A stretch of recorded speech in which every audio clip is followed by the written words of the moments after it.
Why your 50s feel invisible and how to flip the script. Have you ever felt invisible?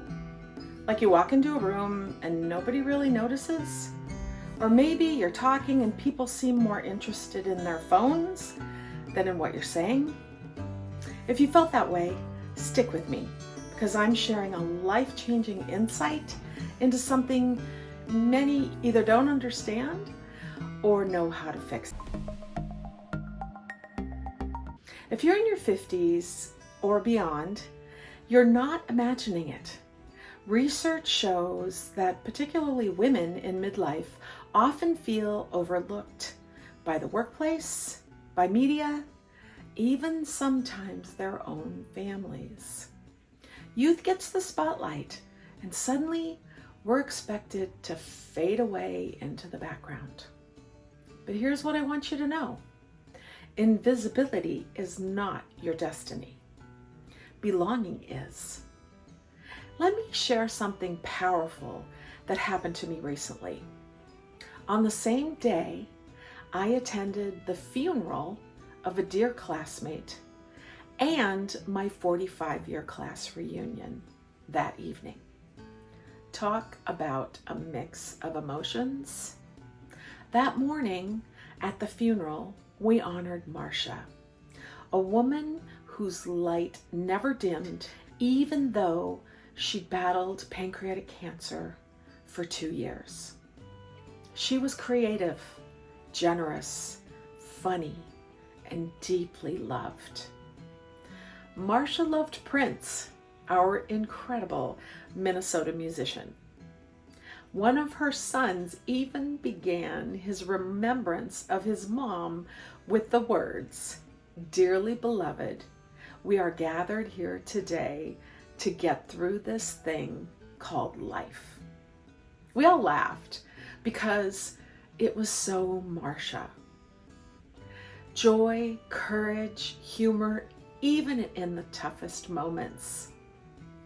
Later that night, at the reunion, the DJ played "Let's Go Crazy" in Marcia's honor and invited us all to dance.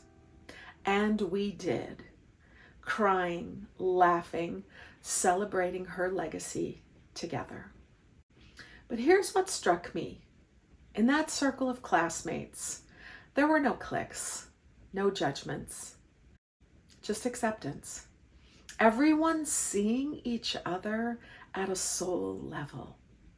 That's the power of belonging. And it transforms grief into gratitude and celebration. It turns invisibility into presence.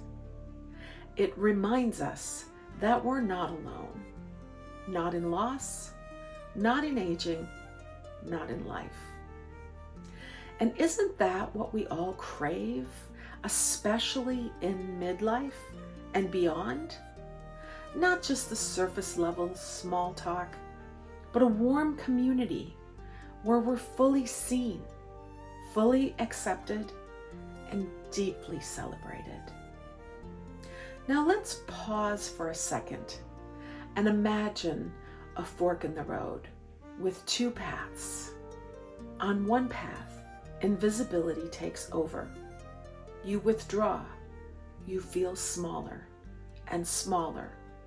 Life feels lonely, even in a crowded room.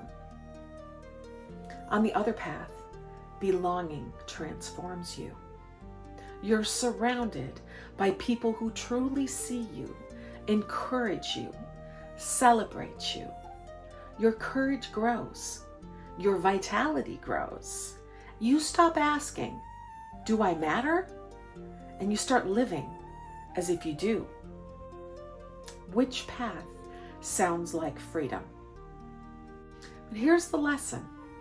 Belonging doesn't mean blending in. Belonging means being fully seen. It's not about approval from society. It's about connection at the soul level. And that's something we can all cultivate, starting right now. So here's a simple exercise. Grab a journal or just a piece of paper and make 2 lists. On one side, write down the places or relationships where you feel invisible. On the other, write down the moments where you feel seen, accepted, celebrated, even in small ways. Then choose one item from the seen side and lean into it this week. Call that friend. Join that group.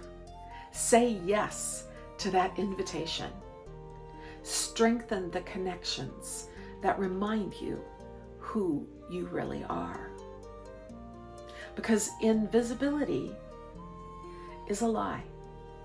Belonging is the truth. And when you find it, everything changes. I'd love to hear from you. Have you ever felt invisible? Maybe you do now. And where do you feel the true belonging that I've described today? Share in the comments, because your story might be the light that reminds someone else that they matter too. Bye for now.